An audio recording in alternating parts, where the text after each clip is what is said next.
Yes, we can start, right? Yes. Okay, lots of people sitting down. So hello, my name is Tatiana. I'm head of product in DigiCard. It's a software as a service company, and we work with gift cards. Head of product means that I'm a designer. So I guess I'm a minority here. Are there more designers in the audience? Oh, I see one. Nice. It's always tough to be minority, right? Well, I think that the organizers of this conference still do a good job that they continue inviting us designers to speak in front of developers because we are part of the same process, right? You influence our work. You probably have heard this phrase, everybody is a designer. It's a bit controversial. People think different about it. But at the end of the day, it boils down to the fact that all of you here influence how the products that we are trying to design are experienced by users, even though it's us who are trying to design this experience. And we influence your work, so it makes sense to look into each other's processes and see how things work from the other side. So don't be afraid that I'm going to talk about only beautiful things here. When people learn about my profession, they say, oh, you draw these nice interfaces then, right? Well, no, I don't draw nice things. What I draw is known in our company as Tatiana's ugly wireframes. But these ugly wireframes, they shape the product, they shape the behavior of the user, they influence how they make all the things work, and they are part of a bigger picture. And I'm going to talk about a bigger picture now, so not only about just nice interfaces. I came here to present a case study. It's a replacement of a legacy system, and I guess you have deduced it from the title. So it's about a full replacement of a system. In the end of 2019, DigiCard acquired another company. And usually when one company acquires another one, it's the bigger player that buys a smaller one. Or at least similar players or comparable in size that merge, and then there is integration of systems. Well, we decided not to play by the book, and we bought a company that was 300 times bigger than us. We were a Norwegian startup, and our turnover before the acquisition was around 100,000 euros. And the company that we bought was one of the biggest gift card companies in the UK, and their turnover was 30 million euros, and it grew to 50 million during the integration year. And we bought them. And as I said, we needed to change their systems because the system that the company was running on wanted to be switched off within a year after the acquisition. So we had a deadline, and we needed to build a substitution within this deadline, and it was really dead. It was to be switched off, and if you wouldn't have the software to operate, to run the company, well, too bad for us. Another difficulty was that we needed to substitute these systems live. One of the very hard requirements of the contract was that there should be no interruption in the service for the existing customers. There were several hundreds of customers that use this system, and there should be no interruption, no difficulties for them. It should be invisible. The substitution should happen invisible for them with no additional downtime. And this is not all. The company that we bought was for sale for a reason. And one of the reasons was that it was not earning money. So it was, or rather, it was earning a lot of money, but it was not profitable. The operations cost was very high because the systems that were used for the operations were very non-efficient. When I first came there and took a look at how everything worked, I thought that they were kidding. I thought they were pulling my legs when they were telling me how actually they were doing things. But that was their reality, and we needed to change this reality because we couldn't build the same thing, because then we would be losing this money. And we needed to build something more optimal, something more efficient. So being rather small, we bought something we needed to replace a system for something that was bigger than us, that handled enormous amounts of money by our standards, that we also needed to optimize it, and we needed to do it live, and we needed to do it within a year. What could possibly go wrong, right? What went wrong was that it was the end of 2019. So what went wrong was the pandemics. And we bought the company in UK, and we're a Norwegian company. So collaboration became slightly less easy. And also because it's a gift card company. Under the lockdown, everybody became aware of gift cards, and especially digital gift cards, and everybody needed it. So our turnover grew from 30 to 50 million euros, which was very good for the company, but it was additional stress for us who needed to replace the system that everything was running on. So now, when you approach either replacement of a legacy solution or building something new, what do you get inspired by? You are here not because your companies have sent you here, hopefully, but because you are interested in something in your job, because you like your job. What are you interested in? What inspires you? When I ask this question, many people say different things, and some people say that they like to make something useful. Some people say that they like to make something beautiful. Some people say that they like to try their hands on new technology. But so far, not many said that they are really inspired by building a bare bone minimum. This is not why we are changing systems. This is not we are building something new, not to build just a bare bone minimum. But when you have a tight deadline or tight budget or both, it often boils down to that your task is to build the bare bone minimum. I also get inspired by something in my work. I like to design elegant solutions. I like to make things easier for people. But also, I often face the necessity to design for something that would require a minimum of development. And that's boring. Well, I like to do what I want to do and not what I'm forced to do. So I think I found a way how to combine these two goals. How to design and build something as little as possible, but still that would allow us to build something that would inspire us, something that would be more sophisticated, more advanced, and so on. And this approach we used when we were replacing this legacy system, and I will show you how we did it. So when we begin designing a new solution, the logical thing is to ask what this new product, new solution needs to be, right? Well, the difference in my approach is that I ask another question, a different question. I ask what this product needs to do. The main principle of the design approach that I'm using is describing products in front of me, solutions, not as features, by features that they have, or by parts they consist of, but the tasks that they allow people to do. And it's relevant for new things that I'm designing and also for things that I'm trying to analyze that is in front of me. I always ask a question, what should it do or what does it do now? So when during the initial analysis of the system that we had in front of us that we needed to replace, I needed to figure out what exactly this solution was doing, or rather what people were doing in this solution. So we made a list of people, users who were using the system, and the things that did in this system, the activities in this system.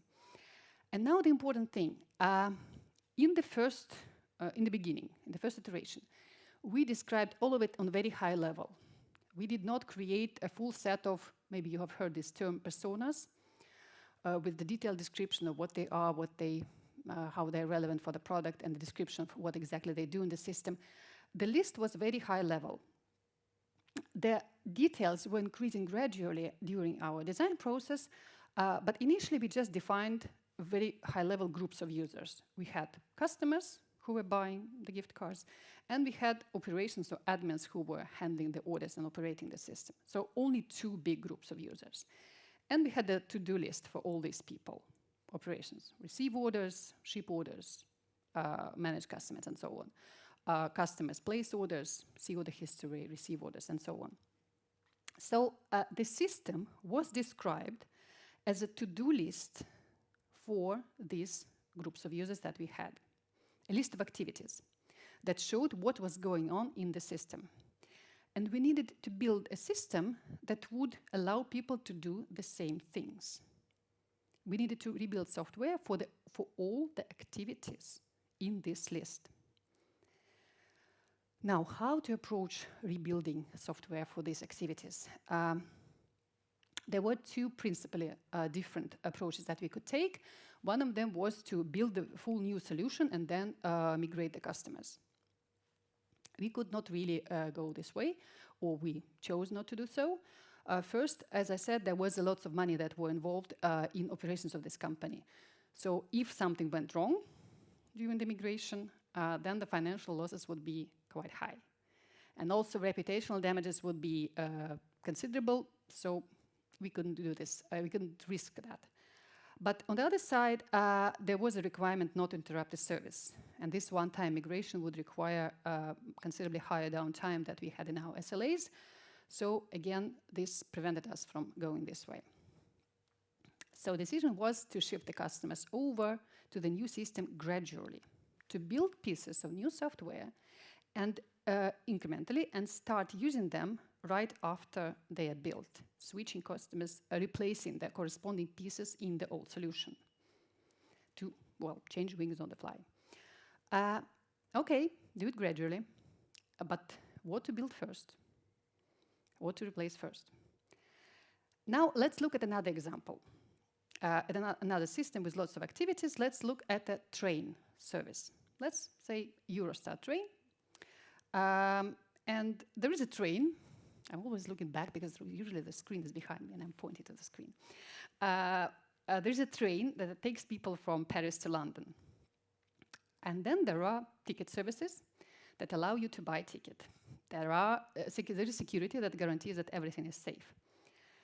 Border control checks passengers' documents. And there is a catering service that provides the food and so on. So there are many activities that are happening in this train service. Now, let's ask ourselves the question, what was this train service built for? For catering to feed people? Probably not. For border control to check passports? Well, sometimes it feels like it, but not. It was built for taking people from Paris to London. This is the main activity in this system. The whole thing was built for it. Others are other supplementary activities like ticketing system, or they are adding value like catering. It's nice when you can buy food on the train, but well, you can take sandwiches with you or you just be hungry during your trip. So in every system there is this main activity and other supplementary activities. And if you replace Eurostar and you have time limitations, you probably will not start from catering. You will start by replacing the service that takes people from Paris to London or back. So you would first have to build a substitution for the train. So when you're replacing the new system, it makes sense to start with the core activity. And this is the principle that we applied. So we looked at our system and figured out what was the core activity and started substitution with this core. The core activity of our system, the piece that we were replacing, was for the customers to buy gift cards, right? This whole thing was made for customers to buy gift cards. So it was not that simple. To be more precise, the system allowed several types of customers to place several types of orders for several types of gift cards and have them delivered via several delivery methods. So we had variations on the type of customer, type of order, type of gift card, and type of delivery. Do we need to build for all these variations in the first one? No. So in the first iteration, we needed to find only one variation of the core flow, but it had to be end-to-end flow. It would not work to build only for placing all types of orders. We needed to have the variation of full flow from where the activity starts to where the activity ends. So the activity, in our case, it started by customer placing the order, and then something happened with this order, it was handled, and then it was delivered back to the customer. So we needed to replace an end-to-end flow for a selected variation of the customer order type, gift card type, and so on. And the description of the first release was like this. We need the system to be able to allow customer A it had a name, it was specific customer or type of customer, to place order for specific gift card types and have it delivered by a specific delivery method. This was the description of the first release. Then we looked at our list of activities and took only those who were contributing to make this one flow happen, only them. And build software for it, and then shipped this software, started using it, and then used the same approach when deciding what to build next. So each iteration was described by the same formula. We need to make system, allow system. We need to make system that would allow X to do Y. We gradually were extending the functionality, allowing more things to happen. Let's say we want to allow other types of customer to place the same type of order, or we want to allow customers to place order and receive orders for physical gift cards, not only digital ones, and so on. And these new goals required new activities to happen in the system. So in each new release, we were building software for the activities that were needed for achieving this or that, or the next goal. So summarizing the prioritization process, it was happening according to the formula that the system needs allow X to do Y, and then we were picking the activities that were necessary for this particular goal, and then we were building software for that enables it, and then continue to the next goal, and so on. And gradually more and more activities were happening not in the old system, but in the new one. Now, how did we do it technically? Well, some of the orders were placed in a totally external portals to the system. So, and there was no integration between these systems, these portals to the system that we were replacing. So it was rather straightforward. At some point, when it was necessary, operations would start sending order not to the old system, but to the new one, because there was no integration. But quite a considerable part of the business was orders placed as API calls 24/7. And it was a bit more tricky. Remember, we had not to interrupt the service for the customers, and also we had not to make them do a lot of additional work. So we needed to make them continue placing the orders the same way as they did before, and receive them the same as they did before, only the order to be handled by a different system.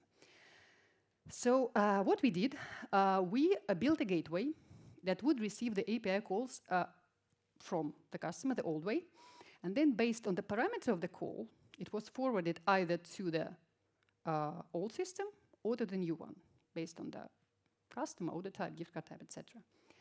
And the elegance of the solution was that we made the new system accept exactly the same API calls as the old one did, and return exactly the same response.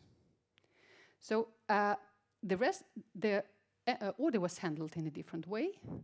The response and the call remained the same. The customers then only needed to connect to a different endpoint and then continue sending the same API calls and receive the same API responses as they did before. No interruption in the service for them.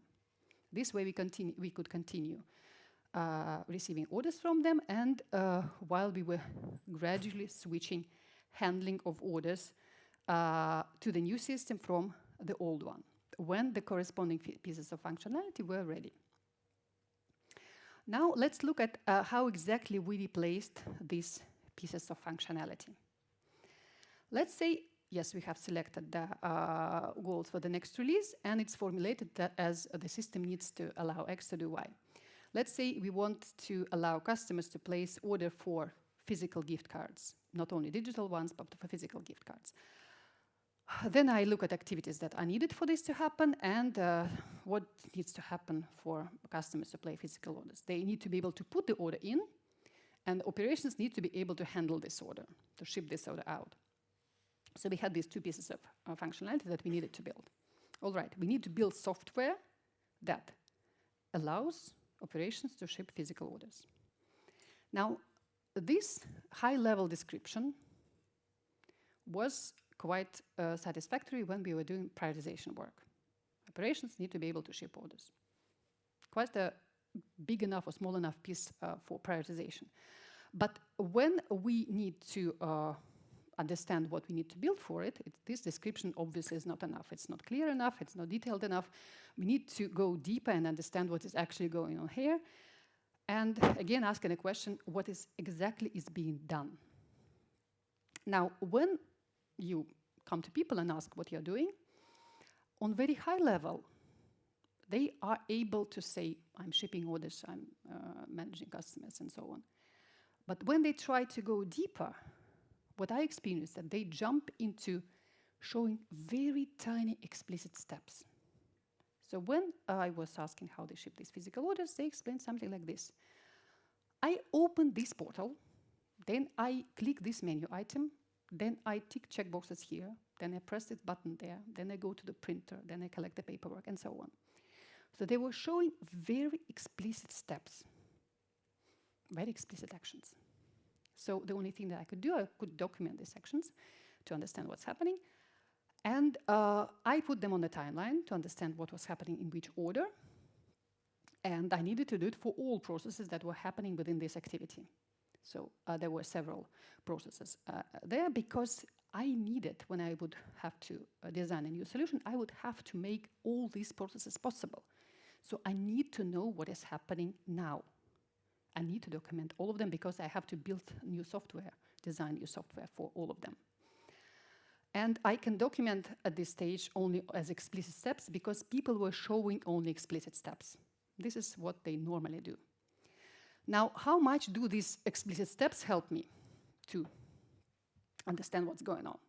Will I create the same portal, A or B? Will I have the same buttons, the same checkboxes? Probably not. I would have to design something different. But I will have to make what they're trying to do possible. In order to understand what I need to design, I need to understand not how they're doing something, but what they're trying to do. I need to abstract from buttons that they're clicking to what they're trying to achieve, from implementation to the task. Let me explain what I mean by implementations and tasks. Let's imagine 19th century. A lady sits down at her desk and writes a letter.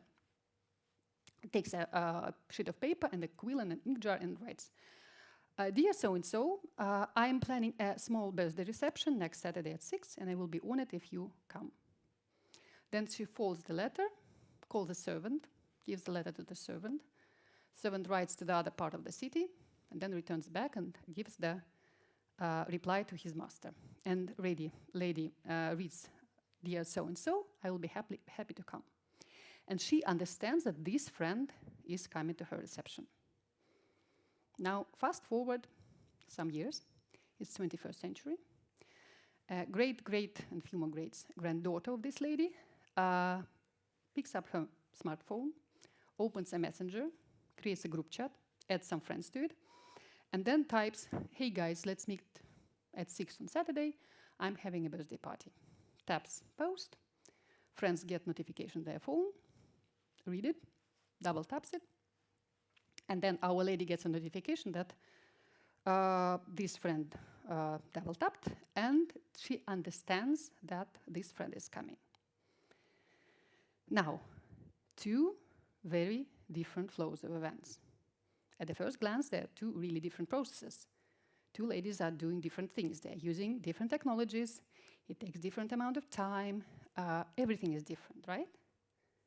But if we abstract from how they're doing things to what they're trying to achieve, we can see on certain level of abstraction that actually they're doing the same thing.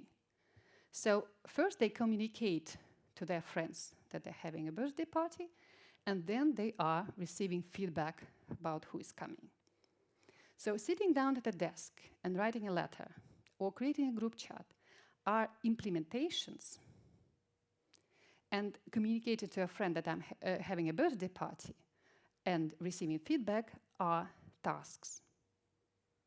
So in order to move forward with the analysis that I was talking about, I need to abstract from explicit steps like ticking checkboxes and pressing buttons, from implementations to tasks, to what people were actually trying to do. And it looks like if you look at my boxes, then we see that at the first 3 of them, people were actually trying to understand, trying to select the orders that they need to dispatch now. And then they were trying to print the paperwork for these orders, and so on and so on. So like this, I analyzed the whole flows and describing what people were trying to achieve. I rewrote each of the processes from a flow of implementations to a flow of tasks that they were trying to accomplish. And I want to point out 2 characteristics of these task descriptions. They are kind of important. These descriptions are solution agnostic. I do not mention buttons or menu items. I'm focusing on what the users are trying to do, not how they're doing it. No interface elements or anything like this. And also, these task descriptions are user-centered. What the user thinks they're doing. Slightly formalized version of it, but still. So at the end of this stage, I had the processes that were happening within the thing that we are trying to replace described as end-to-end a flow of tasks. Now, why do I do this? What does it give me? Well, first of all, it helps me to understand what actually is happening there, what people are doing and why. Also, this description of what is happening will be the foundation for my design work. And as I mentioned, I most likely will not be replicating the interfaces, replicating the interface elements or bigger pieces of interface. I will not be using the same buttons of checkboxes. I will most likely suggest different implementation to the same tasks. And for that, I need to know the tasks. People will not be using the same interface elements, they'll be doing something else, but they will have to be able to complete the same tasks. Another reason, in our particular case, I had existing solutions. We were small, but we had some solutions.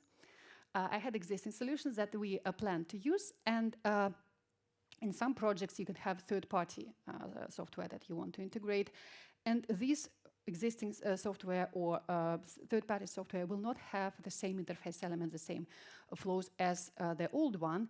And in order to understand what you can or cannot use and where is the match, you have to see not which buttons people are pressing, but what are they trying to achieve. So, and there was another way that this abstraction helped us. When we have these flows written as explicit steps, 2 flows can look very different. The second one is runs like this. I open another portal. I export yesterday's orders to Excel. I remove all orders that failed payment, etc. It's very different from the first flow. But after abstraction, I saw that in the first several steps, in both of these flows, people were selecting the orders, doing it in a different way, but they were selecting the orders that needed to be dispatched. Then they were printing paperwork, again, in different way, but they were doing the same thing. So, in fact, in the existing system, people used 6 different ways of sending out physical orders. Well, different brands were using different systems and different, so it was a bit chaotic. But after abstraction, I saw that 4 of these flows were exactly the same, and 2 were variations on this same flow. So we could just build 1 flow with 2 variations, which obviously was a bit simplification. We merged several flows into 1 and simplified their work. They needed to learn only 1 flow, and our work, because we needed to build only 1 thing, right? So, as a result of the analysis, I had processes that we needed to replace, described as end-to-end flows of tasks that people were doing. And it was similar to the description of the whole system. The whole system described as a to-do list. The small parts were described also as tasks, but only put on the timeline. Again, the focus is on what is being done. And so I needed to design a new solution to allow people to complete these flows of tasks. So how do I do this? The main principles. I will not go into deep design details, but I manipulated some of the tasks. I saw if the tasks themselves can be reordered, if I can substitute several steps with one. In our case, originally systems were not integrated with each other, so there were many manual tasks that people needed to do, and we could think where we can just substitute whole manual process with some automatic filling of data or transferring of data. So it allowed the task flow to become smaller and simpler. But the biggest optimization is obviously when we could offer different implementations to the same tasks. Implementations that will be faster, more modern, cheaper, and in other ways more optimal. It was the implementation, different implementations for individual tasks. For example, the users need to add a gift card number to some field.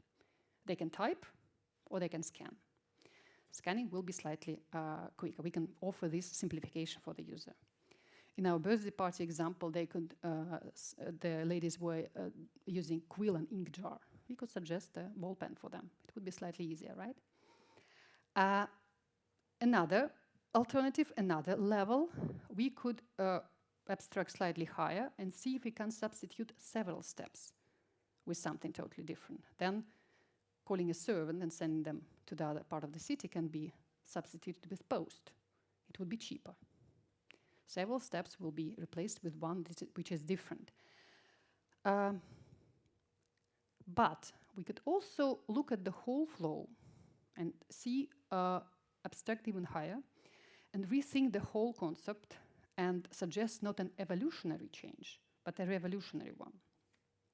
And then we can come up with ideas, something like a group chat compared to handwritten messages. To do this, we need to abstract even more to higher level goals. Okay, I need to communicate that I am having a birthday party. How can I do this? There can be many, several alternatives. We can choose that are very different, those that are different from what we have now. What we need to understand is that which level of change we are ready to suggest. Evolution or revolution. It depends on the amount of time and effort, and sometimes revolutionary changes require much more time and effort. Sometimes not, but sometimes yes. But they also require deeper change in the circumstances. It would not help to come up in the 19th century to come up with an idea of a group chat. Did not have technology, mindset was very different, and it can be relevant for mindsets more right now if we are suggesting solutions for different territories, different cultures. But at that time, a small improvement, like a ball pen instead of quill and ink jar, was the necessary level of improvement for that particular circumstances. So when we are looking at a system and trying to suggest improvements, we need to understand the difference, how much the context and the technology has changed from the one that was there before to the one that are now and understood by the people who are going to be using it. Also, the size of the proposed change affected the size of the release, and we needed to be aware of that too. We needed not to do everything live, right? So these are the arguments where we, how we understood the size of the change, and when we were trying to find a solution itself, we were looking for the minimum, right? Or rather two minimums, minimum work for the user and a minimum time for development. And obviously, they were often contradicting each other.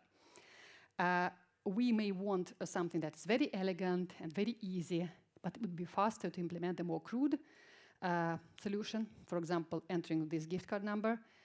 It's easier to scan, but it will be more work. It's easier to scan, but it will be more difficult implementation.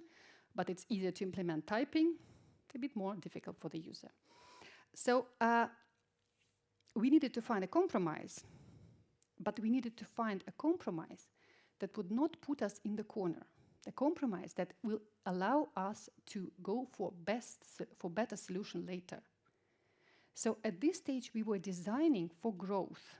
We were looking ahead, thought about what would be the optimal solution, and found a shorter solution in that direction, the one that would allow us to go in the optimal direction, and implemented the first short step, and then understood that later we will be able to come back around the corners and extend the functionality later. Now, I describe the solutions as a flow of sketches, my ugly wireframes, not beautiful mockups. Maybe this screenshot doesn't show the ugliness of the wireframe or beauty of the mockup, but the point is that it's intentionally low fidelity. It has to be clear that a button is a button and a form is a form, but not more beautiful than that, not more refined than that, and here's why. Low fidelity sketches allow us to concentrate on what matters. I don't want to start discussing the colors of buttons or the fonts right now. It's not important at this stage. Also, I don't want to mislead people by false impression of how well I have thought things through. If you look at something that is very nice and polished, you think that the thinking behind it is also nice and polished, and it is not. It's just a rough sketch. And I want people not to assume that everything is thought through well and refined. And rough sketches encourage the audience to give honest feedback. It's obvious that I did not use much time when drawing this ugly wireframe, and you'll not hesitate to tell me that it has to be done differently, so that I have to redraw it, maybe all over, maybe several times all over. And this is what I want at this stage. I want to encourage discussion. I want to encourage honest feedback. I want not to sell my design. I want a discussion, not admiration. And it's important that we do this as a team. So we do not sit together and we don't draw together, but I continuously include other team members when we are discussing things, and we have joint walkthroughs on different levels, joint walkthroughs through the solutions that we are proposing. And there are people from several sides in this process, by far not only design. So it has to be a product side.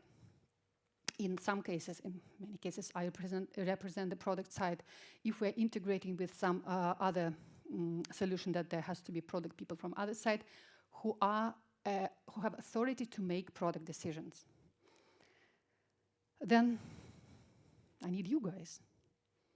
I need technical architect or developers representing each platform involved. This is the key. I need to have an opinion of how difficult or easy things can be done. I have to get answers of whether things are possible or not.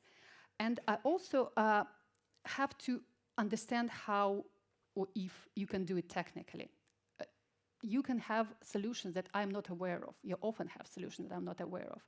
And this is also when the developer side can find the solutions that will allow them grow in future and add additional and more sophisticated functionality in future. That will allow me the solution that will be suitable for further optimization. And I also have domain experts and user side. Especially if the domain is rather specific, I try to show unfinished solutions to those who understand where the product is being used. In our case, I just asked operations to join the walkthroughs, and they saw the product that they are supposed to use in future, and they were able to give the feedback that I needed. So this is about people that are involved, and what we do, we validate our vision, we correct these flows. Almost always, we correct them, sometimes very considerably. We listen to other opinions, we see where things can be done differently, and opinions can be voiced by people from very different perspectives, and technical people can have usability opinions and the other way around. So it's always important to be open in that. And, but the most important thing what's happening is we get the shared understanding of what actually we are trying to build. Before this, without these walkthroughs, all of us have some opinion, some vision, some perspective on what we are building. We're talking about the same thing, but we are thinking in our heads that we are talking about the same things, but our visions are slightly or not so slightly different. By walking through explicitly shown steps, we put our visions on the table, and we see where we differ.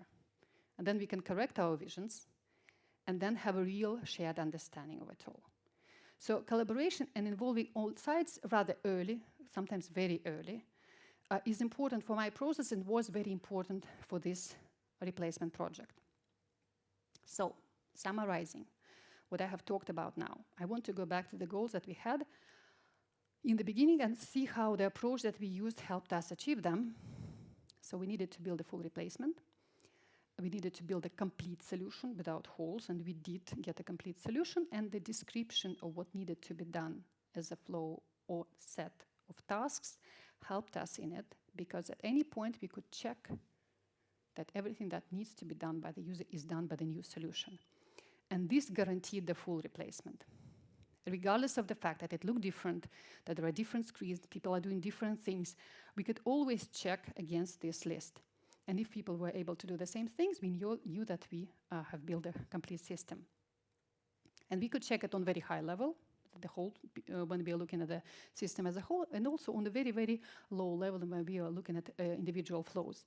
So at any point, we were sure that when we are shipping new functionality and replacing the existing one, there will be no hiccups in the system. People will still be able to use it the same way that they did before.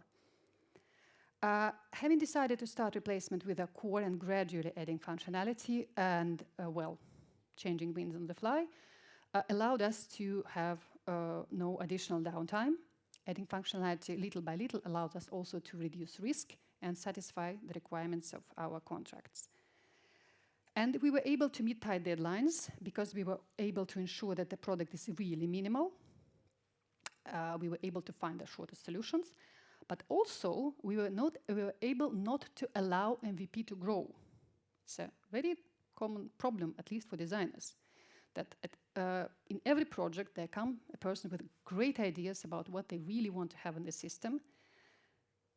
And in our case, we had a list that if this great idea did not contribute to let the people do their tasks, we had a good reason to say no and not to include this great idea in the MVP and not to allow MVP grow and shift our deadlines. And yes, the system that we have built is considerably more efficient than the one that we had because we were not copying, because we were finding the optimal solution. We were looking at what user needs to do and finding the shortest way for them. And to help them work more efficiently. And now we are not losing money. We went break even and we are on the way upwards. And it's also important that this solution is a foundation for further growth. Having built the minimum core, we are now working on enhancing it. We are adding more sophisticated technology to it, making it easier and smoother for people. So we are doing what we initially were inspired by to do, what we wanted to do. We are doing it now on a very healthy and very suitable foundation that is suitable for further growth. So we did what we wanted to do, and if you have some questions, I'm ready to answer either now or later. Yes, please. How much of this process was done during the due diligence, and how much after the actual acquisition of the company? The question was how much of this process was done during the due diligence and how much after the acquisition. Obviously, there was some due diligence done before the acquisition, but the process that I'm describing now is everything that was done after the acquisition. Well, there was due diligence done, but it was not me part of the due diligence. Other questions? Yes?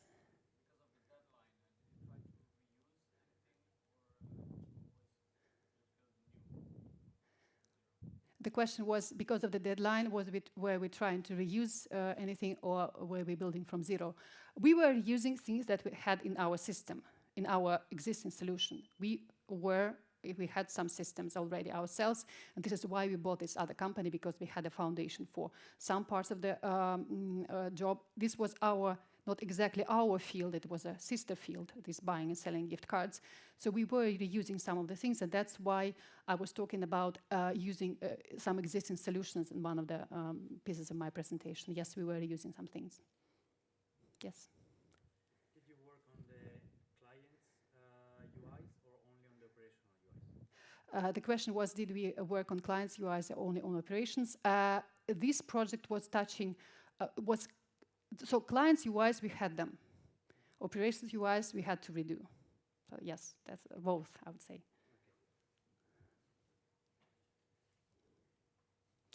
Okay, see, there are no more questions, then,